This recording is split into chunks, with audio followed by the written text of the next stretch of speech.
En Radio Usal hay hueco para la historia. Adéntrate en el pasado.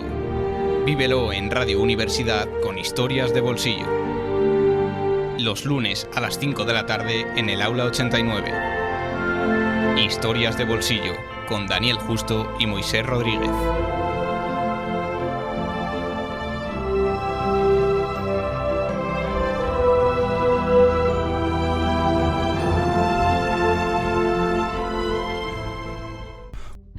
Buenas tardes y bienvenidos un lunes más, una semana más, a nuestro ratito de historia todos juntos en Historias de Bolsillo. Antes de comenzar, nos gustaría, como hacemos todas las semanas, recordaros nuestro correo electrónico, historiasdebolsillo@usal.es, un correo electrónico al que podéis remitir todo tipo de dudas, de sugerencias, de críticas para mejorar el programa, para abordar temas concretos en futuros programas, así como todas las cuestiones que queráis hacernos llegar.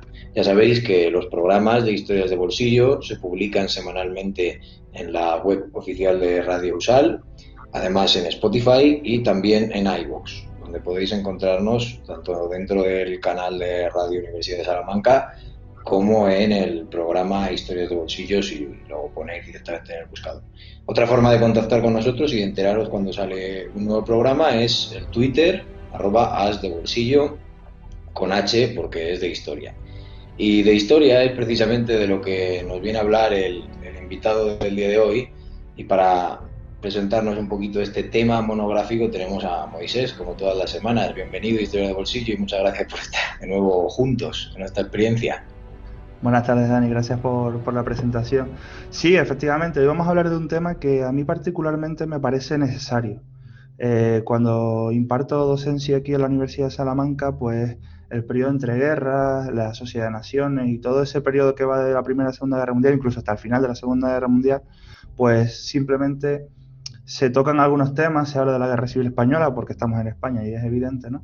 Pero no es un tema que para el estudiantado sea de fácil comprensión y tampoco existen monografías especialmente completas, ¿no? Siempre son como bastante fragmentadas. Por eso, básicamente, se nos ocurrió pues la idea de contactar con el invitado de hoy, que además es colega personal.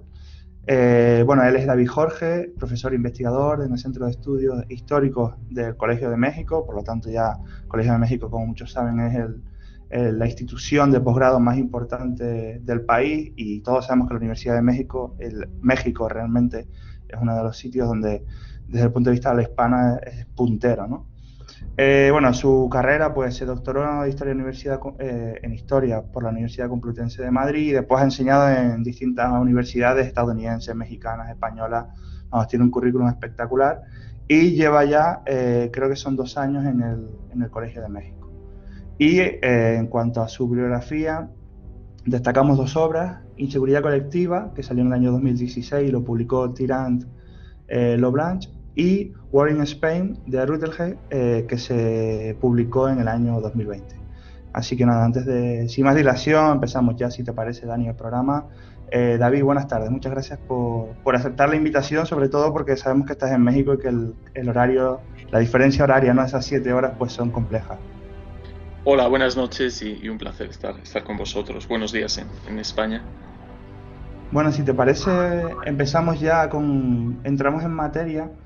Y claro, como el tema es tan amplio, porque vamos a hablar del periodo entre guerras, la Sociedad de Naciones, quizás sería interesante para nuestros oyentes que nos planteases algunas referencias bibliográficas, aunque sean muy básicas, ¿no? ¿Nos podrías dar un poco unas pinceladas al respecto?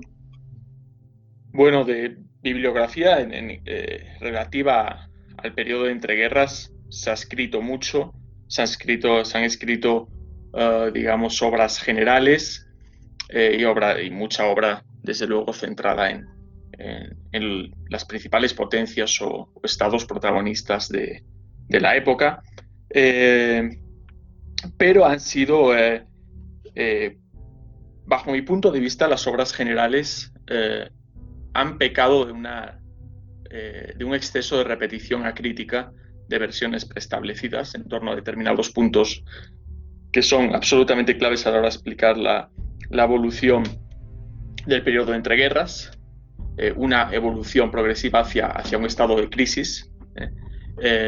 Yo ahí diferencio muy claramente los años 20 y los años 30. Luego, imagino que habrá lugar en tiempo de sobra para poder profundizar en esas diferencias y en esos matices relativos a esas dos décadas que componen el periodo de entreguerras, a las que me refiero, y las obras que están ya centradas en algún estado protagonista o algún acontecimiento y demás, pues han pecado a menudo de un exceso de enfoque en ese objeto de estudio sin el necesario background en los antecedentes y en determinadas realidades nacionales que se escapaban a ese objeto de estudio de los autores, ¿no? En cuanto a bibliografía en español, desde luego disminuye drásticamente la producción historiográfica que hay. Y desde luego en el caso de España son libros que derivan, a fin de cuentas, en su gran mayoría, de lo que viene a ser una interpretación en clave internacional de la guerra de España o de aspectos de la guerra de España. Es decir, el objeto de estudio siendo la guerra de España, se abre un poco el abanico a acontecimientos que forman parte del periodo de entreguerras en su conjunto, más allá de España, ¿no? Pero no viceversa, ¿no? Entonces, en ese sentido, creo que falta todavía una obra relativa a la crisis de entreguerras. Y cuando yo hablo de crisis de entreguerras, sobre todo hago énfasis en la década de los 30. Hace falta una obra general sobre esa crisis en la cual se inserte el caso de España y no viceversa. Creo que ese es un trabajo que todavía está por realizar. Y por otro lado, yo considero que son pocos los trabajos que han acertado a la hora de insertar la crisis española. La crisis, me refiero a una crisis derivada de problemáticas endógenas españolas y su conexión con problemáticas de carácter internacional. Ha habido un ensimismamiento en la producción historiográfica española, a la que desde luego también contribuyeron hispanistas, que fueron los primeros que proporcionaron una visión de la guerra de España un tanto más, académica, ¿no? Que se saliese de un marco propagandístico como el que había marcado las interpretaciones de la inmediata posguerra y demás. Pero esas visiones de hispanistas, pese a ser toda una aportación en su momento, sin lugar a dudas, caían, en cierto modo, de forma curiosa, caían en un ensimismamiento en los aspectos propiamente españoles, y esas obras carecían de una correcta ligazón entre los acontecimientos españoles y la crisis internacional que se estaba dando. En ese sentido, parece que traspusieron históricamente el aislamiento de la España franquista, lo traspusieron, en interpretación histórica, repito, a los acontecimientos que tuvieron lugar entre el 36 y el 39, o en el conjunto de los años 30, que es la vida de la España republicana, ya sea en años de paz o de guerra, ¿no?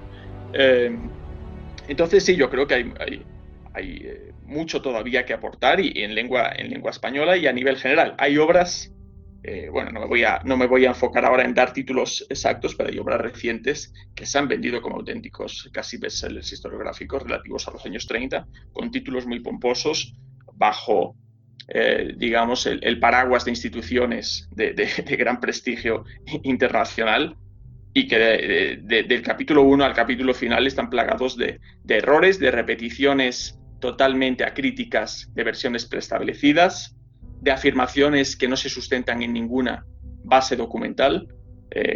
Entonces, bueno, claro, esto lo que implica es una legitimación de la superficialidad con la que se interpretan capítulos esenciales de los años 30, tanto en lo relativo a España, desde luego, como en lo relativo a la situación internacional, ¿no? A la política general de appeasement, de apaciguamiento por parte británica, por ejemplo, a los acuerdos de Múnich, al pacto Ribbentrop-Molotov, es decir, a infinidad de cuestiones que se repiten las mismas versiones como mantras sin sustento científico alguno, ¿no? Dentro de toda la intervención internacional o las relaciones internacionales del periodo de entreguerras, surge un concepto que es el protagonista de nuestro programa de hoy, al que has dedicado unas cuantas páginas en tus obras historiográficas, que es el de Sociedad de Naciones. Para que todo el mundo refresque la mente, ¿cómo podríamos definir esta Sociedad de Naciones? ¿Qué fue la Sociedad de Naciones? La Sociedad de Naciones fue claramente el organismo antecesor de lo que hoy son las Naciones Unidas. Por más que en su nacimiento la ONU se tratase de desligar o marcar una distancia prudente respecto a ese antecesor, respecto a la Sociedad de Naciones, por motivos evidentes, porque había sido un fracaso absoluto, pero en su momento constituyó una apuesta que no tenía una experiencia equivalente, digamos, en la historia, porque el concierto de Viena del siglo XIX, que sigue a las guerras napoleónicas, pues sí, establece un nuevo orden mundial y demás, pero no llega en sus pretensiones a algo como el establecimiento de un organismo con aspiraciones supranacionales como eje regulador de la sociedad internacional de aquella primera posguerra mundial, ¿no?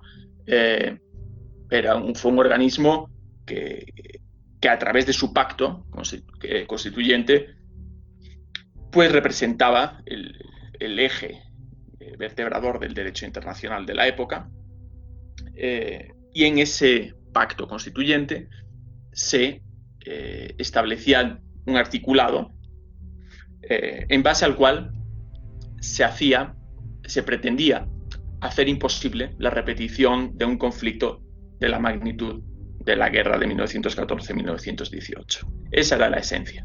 El objetivo fundamental era evitar una nueva guerra de una magnitud como la Primera Guerra Mundial, como la Gran Guerra. Había objetivos accesorios, sin duda, secundarios, sin duda, pero el objetivo fundamental era ese. Y, evidentemente, se fracasó. Que en el plazo, digamos, en términos históricos tan corto como pueden ser 2 décadas, hubiese una Segunda Guerra Mundial todavía más, de un carácter más dramático que la primera, pues demuestra, evidencia claramente este fracaso.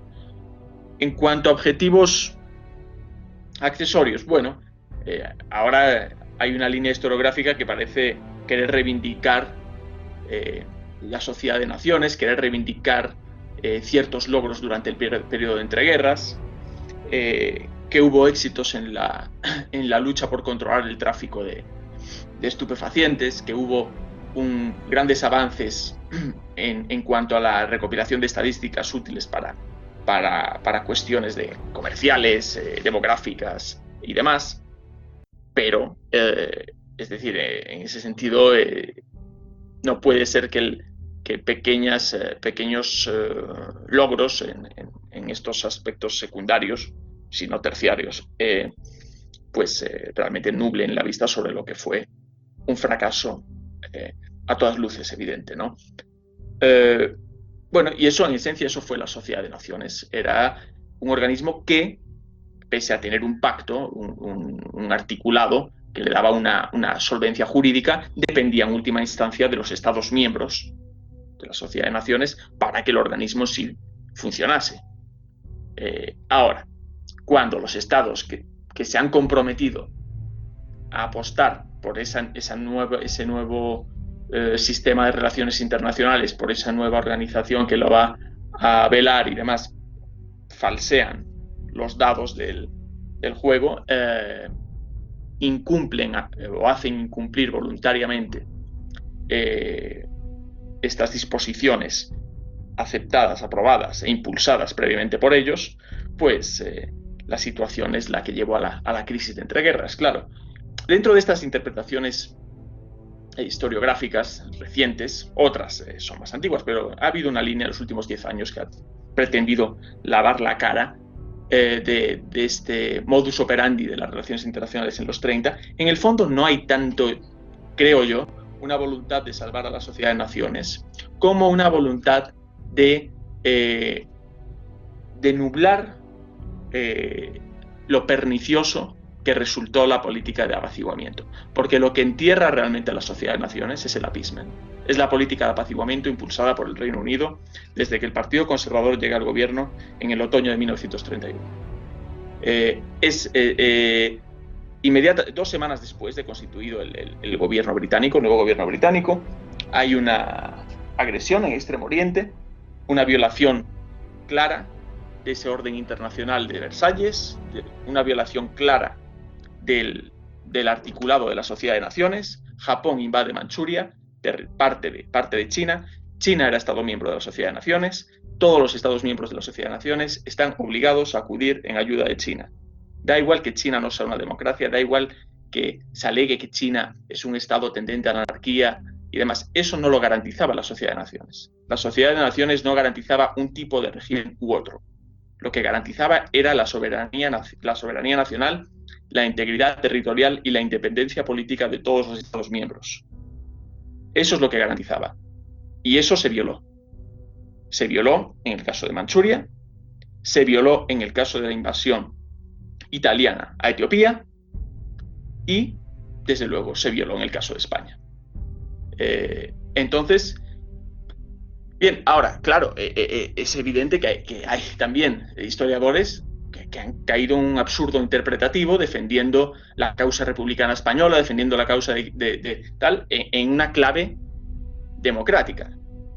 No era eso lo que estaba en juego. No era eso lo que estaba. En ese sentido, están cayendo en una trampa, como cayó el gobierno de la República en varias trampas consecutivas a la hora de ejercer su política exterior durante la guerra. En el momento en que la República Española acepta la existencia de un comité de no intervención, está renunciando a sus derechos en el orden internacional y está aceptando la interpretación de que lo que está ocurriendo en España puede ser una guerra civil. Bueno, esto, una mera guerra civil. Evidentemente, que había un componente de guerra civil es indudable. La cuestión es que no era solamente una guerra civil. Y es ahí donde debía haber insertado la República Española la legitimidad de sus reivindicaciones en el orden internacional. Pero hoy sigue habiendo historiadores que defienden la causa republicana española sin entender ellos mismos ni por qué la defienden, porque no tienen sustento en el derecho internacional de la época, ni tiene es decir, el único sustento que tiene es una escala de valores propia del historiador que hace esa defensa, pero eso a efectos de justicia o injusticia histórica no tiene validez alguna, ¿no? Entonces yo creo que hay una ausencia de rigor total en cuanto a interpretar qué significó la dimensión internacional de la guerra de España, ¿no? Y sin entender esa dimensión no se puede entender. Tampoco es que no se puede entender el conflicto porque no se pueden entender tampoco sus orígenes, la sublevación, el desarrollo de la guerra, el resultado de la guerra, por qué Franco permanece en el poder después de 1945. Eso no se explica en clave de factores endógenos españoles. No. Entonces, bueno, yo creo que sigue habiendo ahí un déficit enorme que pudo ser justificable a mediados del siglo XX en las primeras reconstrucciones que se hacían y en un contexto de Guerra Fría internacional, con las limitaciones que ello conllevaba, con los miedos que conllevaba para historiadores que escribían desde Estados Unidos y demás. Bueno, conllevaba riesgos evidentes, naturalmente. El nuevo escenario era de Guerra Fría, el nuevo enemigo no era el fascismo, sino que volvía a ser el comunismo y digamos, las interpretaciones históricas para el poder político no tienen no son precisamente una prioridad. Son una prioridad en la medida en que sirvan para el ejercicio del poder en el presente. Ni más ni menos. Entonces, bueno, es posible que parte de esas interpretaciones limitadas viniesen de esos temores y de ese contexto que marcaba la Guerra Fría. Y no digamos ya dentro de la España franquista, pues, quiero decir, no hace falta entrar en los motivos por los cuales era inviable pretender una reconstrucción de los hechos mínimamente sólida. Eso es evidente, ¿no? No se puede pretender tal cosa. Ahora, una vez asentada la democracia, pues llevamos 40 y pico años, ¿no?, desde la muerte de Franco, y no se han hecho los avances, creo yo, suficientes a la hora de interpretar realmente qué fue la guerra de España, ¿no?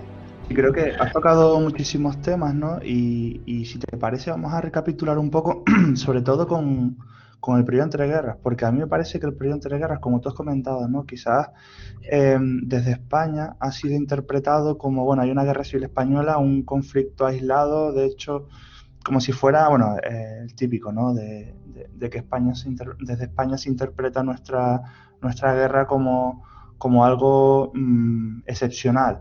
Y yo quisiera que incidieras en ese aspecto, ¿no? Porque ya lo has dejado caer en tu discurso y creo que es importante que nuestros oyentes tengan claro, primero, qué es el periodo entre guerras y sobre todo, si hay conflictos, que yo sé que sí, pero digamos que si nos puedes un poco trazar una línea de los conflictos más importantes y sobre todo que se engarce con el comunismo, con el fascismo y sobre todo con la inestabilidad de las democracias, que al final es lo que has comentado, ¿no? Del impeachment, al final no deja de ser una especie de, permíteme la expresión, una traición de las democracias a los acuerdos o al intento de constitución de un orden internacional como era la Sociedad de Naciones.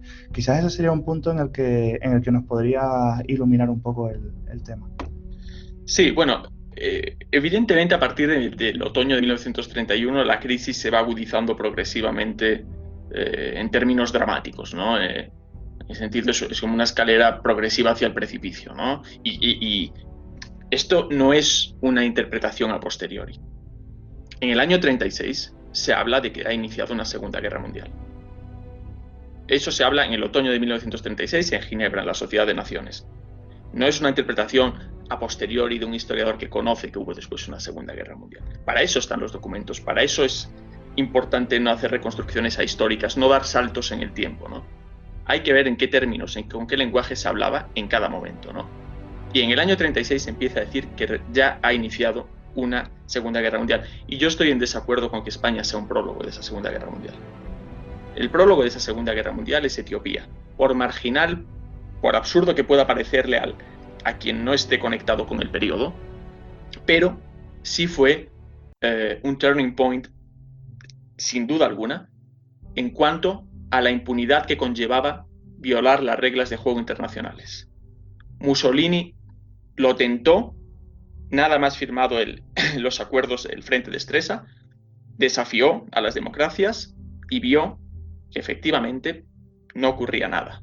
Y, desde luego, Hitler desde la distancia. Hitler, que ya había boicoteado la conferencia de desarme previamente en Ginebra, al igual que Japón, Hitler saca unas lecciones muy claras del conflicto ítalo-etíope. Y, desde luego, eso marca su pauta de actuación exterior en la segunda mitad de los años 30. Hasta el punto en el que en el año 38 hay una toma de relevo en cuanto al protagonismo en la erosión del orden internacional, ¿no? En el que Hitler releva a Mussolini e incluso la admiración del uno hacia el otro se revierte, ¿no? Pero yendo tiempo atrás, bastante tiempo, al orden inmediato de la primera posguerra mundial, bueno, ese orden, evidentemente, de la Primera Guerra Mundial han salido ha salido una sociedad internacional completamente nueva, ¿no? Con nuevos desafíos en materia ideológica, la revolución en Rusia, la desintegración imperial en Europa, el problema de las minorías nacionales, esa creación de un nuevo organismo de aspiraciones supranacionales, pero yo creo que es muy importante entender que ahí están las raíces de lo que va a ser un triángulo ideológico que va a marcar el periodo de entreguerras. Por un lado están las democracias liberales, en las que no hay que olvidar que las dos principales en Europa eran todavía imperios de una dimensión más que considerable, el Imperio Británico y el Imperio Francés. Por lo tanto, su visión no es solamente en clave de Estado Nacional, sino que es en clave imperialista, de conservación de las posesiones imperiales, cuanto menos, si es que no se puede ampliar, por lo menos conservarlas, y para ello la necesidad imperiosa del mantenimiento de un statu quo, ¿no? Favorable a los intereses de esas potencias imperialistas, que además se perciben como las vencedoras de la Gran Guerra, de la Primera Guerra Mundial. Bien. En cuanto a la Sociedad de Naciones, en esos orígenes hay un déficit claro, que es que una idea que se promueve fundamentalmente desde la presidencia de los Estados Unidos desde Wilson, esos mismos Estados Unidos no van a ingresar en la Sociedad de Naciones finalmente por el rechazo que hay en el Senado al ingreso. Precisamente tuvo un papel muy importante en ese no ingreso de los Estados Unidos un artículo que más tarde sería reiteradamente violado, ¿no? Que es como la asistencia mutua en caso de agresión, es decir, la base misma de un sistema de seguridad colectiva, que era la base en la que se sustentaba esa sociedad de naciones y ese orden de Versalles. Entonces eso, desde luego, fue un déficit. Y también fue un déficit desde el punto de vista de la Sociedad de Naciones, que en su articulado no se explicitase de una forma más, digamos, más clara, más explícita, la puesta en pie de mecanismos coercitivos más ágiles en caso de agresión. Las sanciones a adoptar ante una agresión debían ser, en primer lugar, económicas, financieras, y solo una vez comprobado el fracaso de las mismas, podían pasar a ser militares. ¿Qué significa esto? Que esto permitía la consolidación en el tiempo de un acto de agresión derivado en guerra y una conquista rápida en términos bélicos. Es lo que ocurrió con Japón en Manchuria, lo que ocurrió con Italia en Etiopía, siempre, en los dos casos, bajo impulso británico, de apoyar la consolidación en el tiempo de este conflicto para, una vez, digamos, evidenciado un resultado de una situación de facto, una conquista, pues se argumentase que no tenía sentido comprometer la seguridad, el orden internacional, por la causa de un territorio chino, por la causa de Etiopía, ¿no? Entonces es importante tener esto en cuenta, porque es algo que fallaba o que no estaba suficientemente explicitado en el articulado del Pacto de la Sociedad de Naciones. Después, durante la década de los años 20, pese a que se conoce como los felices años 20, hay un desarrollo sociocultural, hay un aparente desenfado, ¿no? En realidad hay élites político-diplomáticas que sí están percibiendo que algo va mal. Y esto se evidencia en la búsqueda de salidas de carácter interestatal, bilateral o interestatal, a aquel orden multilateral por el que se había apostado a través de la Sociedad de Naciones y el orden de Versalles. El Tratado de Locarno de 1925 o el Briand-Kellogg de 1928 son apuestas de carácter interestatal. Se venden a la opinión pública como aparentes éxitos, claro, como aparentes adendas al Pacto de la Sociedad de Naciones, como aparentes refuerzos al orden internacional, pero en realidad no son más que parches a un orden multilateral que se está evidenciando a los ojos de ciertas élites diplomáticas y políticas, insisto, se está evidenciando que ese orden es incapaz, o puede ser incapaz, de salvaguardar la paz o de evitar una conflagración de las características de la Gran Guerra. Bien, entonces a lo largo de los años 20 se van viendo estos déficits de forma más o menos clara, pero se van viendo también en la insistencia en vender como grandes éxitos de la Sociedad de Naciones cuestiones que no fueron tales, que no fueron tales éxitos. Está el conflicto por las Islas Åland entre Suecia y Finlandia, que se vende como un gran éxito mediador de la Sociedad de Naciones que ha dejado a las dos partes contentas, cuando no es así. Cuando no es así, hay un descontento manifiesto. En una parte más que en otra, pero en ambas partes, no, desde luego no se percibe como una solución satisfactoria, ¿no? Después se va con el conflicto de Leticia, no digamos la guerra del Chaco, que se viene a presentar como un éxito solo explicable casi gracias a la existencia de un organismo de las características de la Sociedad de Naciones. Entonces, ese exceso propagandístico de victorias que en el mejor de los casos eran marginales, me refiero a una escala global, naturalmente, es decir, para los países implicados no eran marginales, pero sí a una escala global. Entonces, bueno, pues eran indicios de que algo iba mal o de que algo no iba todo lo bien que debería ir durante lo que eran la primera década, los primeros 3 lustros que seguían a aquella Primera Guerra Mundial. Es decir, repito, es un plazo histórico mínimo en términos de un nuevo orden que se pretende, digamos, que tenga una vida larga, en el menor de los casos, si es que no definitiva, porque después de la Primera Guerra Mundial hay una visión, hay una tendencia hacia la ilusión de estadios finales en materia ideológica. Lo hay tanto en los fascismos como en el movimiento comunista internacional, como también en las mismas democracias liberales a través de este tipo de proyectos. Son proyectos que visualizan una sociedad ideal, o la menos mala, pero aceptada de forma razonablemente masiva, como para que se sustente sine die a lo largo de las décadas, a lo largo de los siglos, ¿no? Es decir, se interpreta que la guerra del 14-18 ha sido un acontecimiento sin parangón en el pasado y que debe servir para un antes y un después a la hora de organizar la vida en colectividad a escala mundial, ¿no?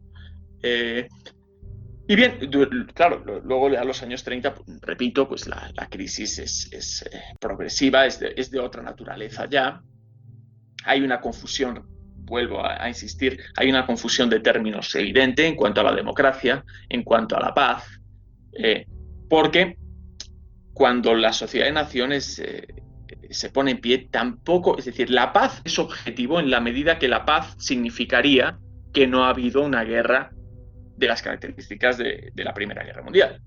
Es decir, pero si hay que recurrir a la violencia de forma puntual para evitar una mayor violencia futura, era legítimo, estaba regulado, era aceptado y era parte de esa naturaleza. Por ello, había recursos para las sanciones militares y para las respuestas activas en clave militar, naturalmente. Es decir, había los recursos jurídicos, los recursos, digamos, morales que permitiesen a un gobierno nacional ampararse en una decisión colectiva. Había los recursos para haber frenado el ascenso de la agresividad fascista. Ahora, lo que era imposible era frenar esa progresiva agresividad fascista con una política de apaciguamiento de esas mismas potencias agresoras. Eso es ahí donde falló realmente y fue definitivo. Y lo que yo he interpretado en mi libro y después en trabajos posteriores, con toda claridad, es que realmente en España la Sociedad de Naciones llega muerta a la Guerra de España, y lo que hay es una oportunidad de resurrección, la última. Evidentemente la Sociedad de Naciones está a años luz de resucitar. Se crea un comité de no intervención que en el mejor de los casos es alegal, porque es una mera declaración, una mera suma de declaraciones interestatales que entra en contradicción abierta con el Pacto de la Sociedad de Naciones.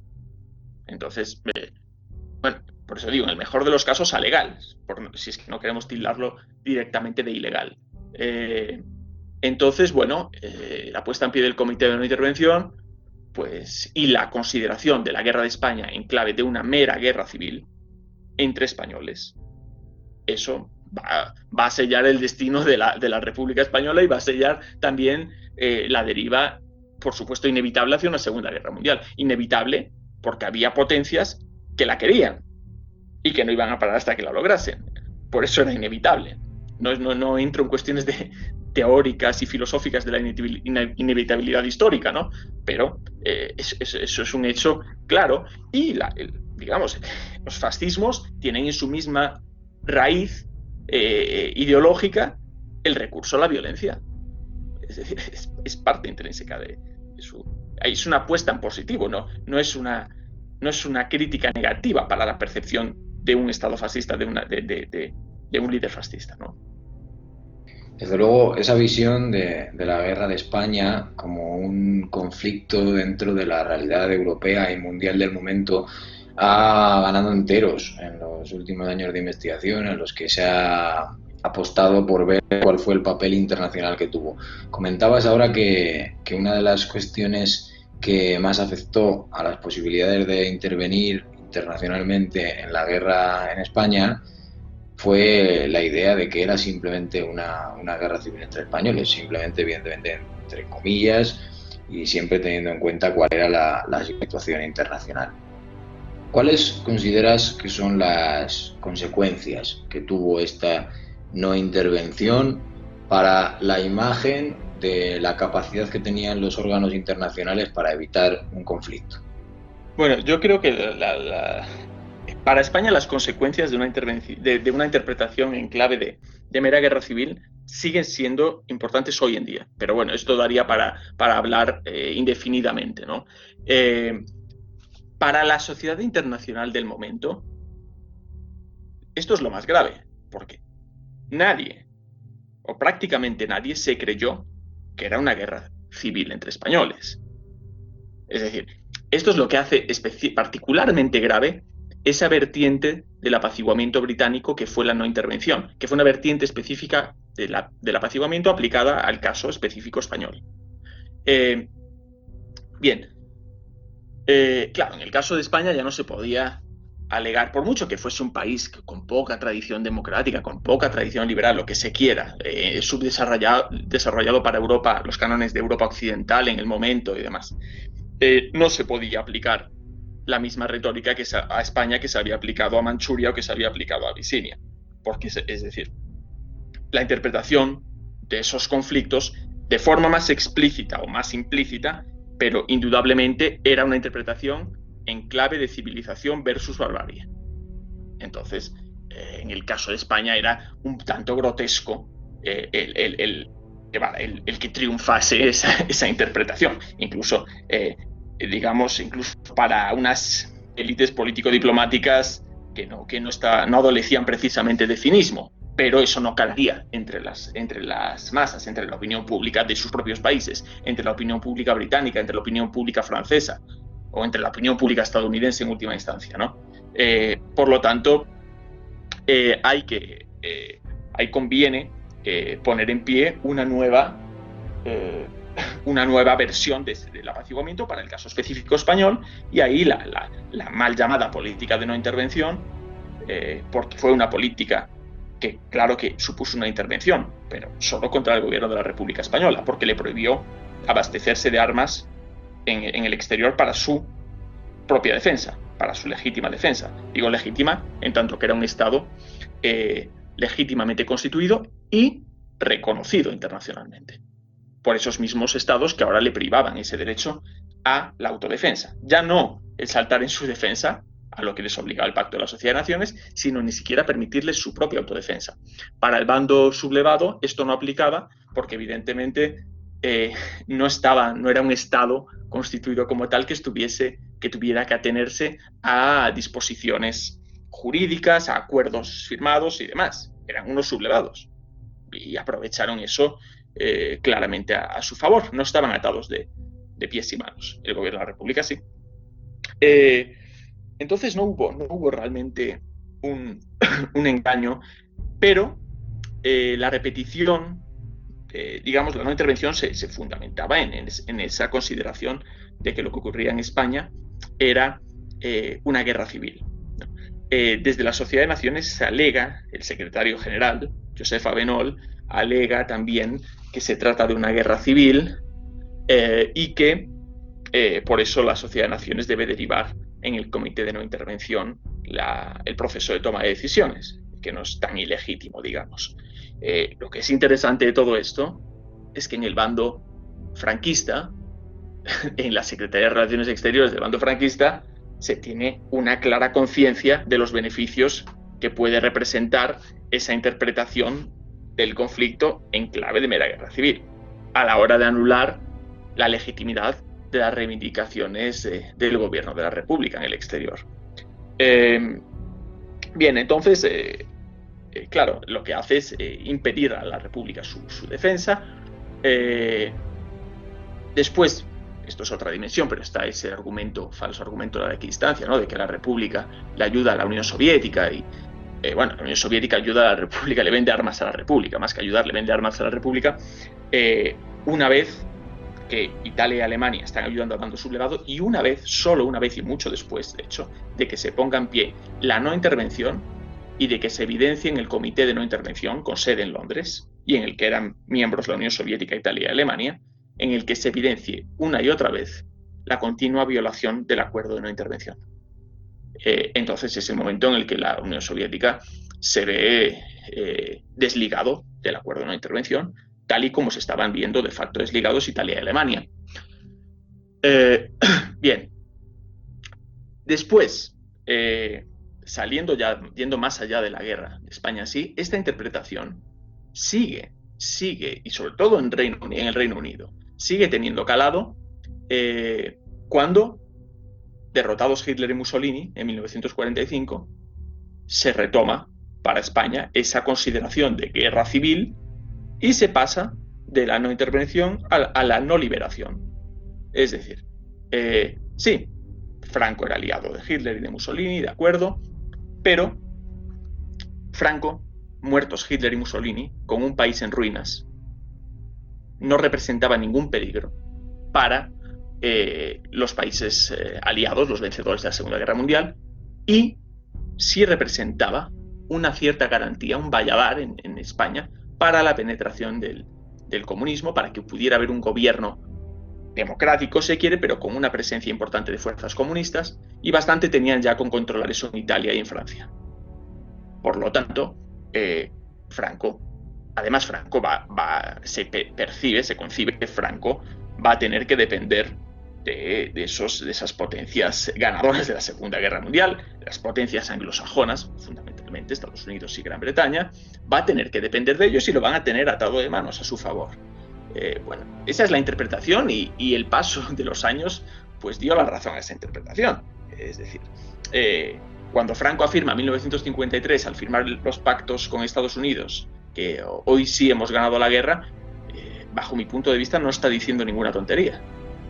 No sé, tiene muy claro el mundo en el que se encontraba y a qué resortes podía agarrarse, ¿no? Bien, entonces es esa misma categorización en clave de mera guerra civil que se aplica entre el 36 y el 39, se resucita, se vigoriza en el año 45 para justificar que lo de España es un régimen, bueno, fascistoide, filofascista, pero tiene sus tintes católicos, un fuerte catolicismo que lo diferencia, hay una tradición hispánica, bla, bla, bla. Y no hay que olvidar que lo que ocurrió en la España en guerra no fue parte de la guerra mundial, fue una guerra civil entre españoles. Y por lo tanto, Franco no es parte de la Segunda Guerra Mundial, Franco no es parte del Eje, Franco es parte de problemas intrínsecos entre españoles. Y si a Franco hay que derrocarlo, que lo derroquen los españoles. Entonces hay un aislamiento voluntario, de una puesta en cuarentena, sí, si se quiere, naturalmente, pero que con el paso de los años deja de ser tal cuarentena, ¿no? Pero bueno, y esa es la... Y bueno, después, con el paso de las décadas y muerto Franco, pero insisto, esto daría para hablar, en fin, días y semanas y años, ¿no? Es decir, las consecuencias a la hora de interpretar lo que fue la guerra en España, lo que fue la dictadura franquista, lo que fue la España del siglo XX, pues sigue teniendo repercusiones hoy en día en todos los ámbitos ideológicos del panorama español, porque no hay una comprensión cabal. No hay una comprensión cabal, y con esto hago una crítica también a las interpretaciones prorrepublicanas porque no están sustentados realmente en una reconstrucción de los hechos con el rigor que se le exige a la historia, en tanto que es una ciencia social y se debe basar en los mecanismos, en los procedimientos de digamos, de un arte científico, ¿no? Entonces, yo creo que ahí hay, en fin, pero es una cuestión que va a llevar generaciones, naturalmente, ¿no? Pero seguir percibiendo lo español como algo excepcional, como algo desligado de su realidad internacional, etcétera, pues yo estoy convencido de que eso no va a augurar mucha salud nacional en España, ¿no? En cuanto a una interpretación del pasado que cuanto menos en sus líneas generales, en sus líneas esenciales, sea compartida, esté razonablemente integrada y comprendida y asumida, ¿no? Integrada y contemplada como lo que es pasado, un pasado cada vez más remoto que no puede ser un obstáculo para la realización de España en tanto Estado-nación y para la convivencia en España de cara al futuro, ¿no? Pero sin duda yo creo que esa falta de comprensión afecta a la salud nacional, sigue afectando hoy. Yo ya lo veo desde una distancia, naturalmente llevo muchos años fuera de España, pero bueno, cuando voy y lo que uno lee y sigue, se quiera o no, uno sigue insertado de una forma u otra en España, en los debates sobre España y demás, y yo sigo viendo que hay que tanto que no haya lo que comento, una asunción mínimamente compartida de lo que es el pasado de España, pues no se puede avanzar hacia una convivencia muy sana en el futuro, ¿no? Sí, David, yo creo que con estas palabras tenemos que ir cerrando el programa, pero antes de despedirte y de hacer... me voy a permitir el lujo de hacer un comentario final, porque creo que estas palabras que has dicho deberían hacer reflexionar a nuestros oyentes y ojalá, ¿no?, que los historiadores las asuman con crítica, o como una crítica que al final es lo que es, y estoy totalmente de acuerdo contigo en que quizás por el exceso de emotividad que se le pone al conflicto civil y a la cuestión del franquismo y demás, se tiende a caer en la falta de rigor histórico, en la falta de rigor sobre las fuentes, en la falta de la ausencia incluso de autocrítica, ¿no? Un poco creo que hay historiadores que tienen la necesidad de defender una idea y por encima incluso de los hechos. Y considero, vamos, yo no sé si creo que estás un poco de acuerdo en este sentido por lo que has comentado, ¿no? Que quizás deberíamos replantearnos y reflexionar un poco más con una perspectiva más alejada, ¿no? Alejar un poco el objetivo del estudio, del centro de estudio, porque si nos involucramos emocionalmente, ideológicamente en lo que estamos analizando, lo que estamos investigando, al final vamos a caer en los errores que tú has comentado, ¿no? En errores interpretativos y en simplificar incluso en exceso los acontecimientos históricos que son, como nos has dicho, y yo creo que todos los oyentes lo tienen claro, extremadamente complejos y manipulables, ¿no? Y que se manipulan en cierto modo por los políticos, evidentemente, y en algunos casos por historiadores, ya sea consciente o inconscientemente, ¿no? Así que, bueno, David, la verdad que muchísimas gracias por el tiempo que nos has dedicado y por el esfuerzo de cambio ahora que has hecho, y sobre todo por el programa tan maravilloso que nos has dejado. Muchísimas gracias, David. Un placer y gracias a vosotros. Y a todas aquellas personas que están al otro lado de las ondas, como nos gusta decir, muchísimas gracias por acompañarnos una semana más en Historias de Bolsillo. Ya sabéis todas las formas de poneros en contacto con nosotros, ya sea a través del Twitter, @asdebolsillo, empezando con H, o historiasdebolsillo@usal.es, que es nuestro correo electrónico, y por supuesto siempre podéis contactar con nosotros, pero también seguir nuestros programas a través de iVoox y seguir nuestros programas también en Spotify o en Radio Usal, como hemos comentado. Muchísimas gracias una vez más por hacer posible este proyecto y nos escuchamos de nuevo la semana que viene.